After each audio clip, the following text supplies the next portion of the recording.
To avoid unexpected chats by confirming before resending undelivered chat on Samsung Galaxy S25 Ultra, open Samsung Messages app, tap more icon or three vertical dot icon at the top right, and then tap setting, tap chat setting.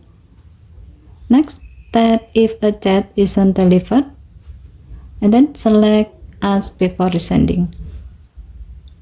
With this setting, your phone will ask for confirmation before resending an undelivered chat as a regular text or multimedia message. It helps prevent unintentional usage of your phone balance when a message fails to send over the internet. Okay, thank you for watching. Please help to like and subscribe. Have a nice day.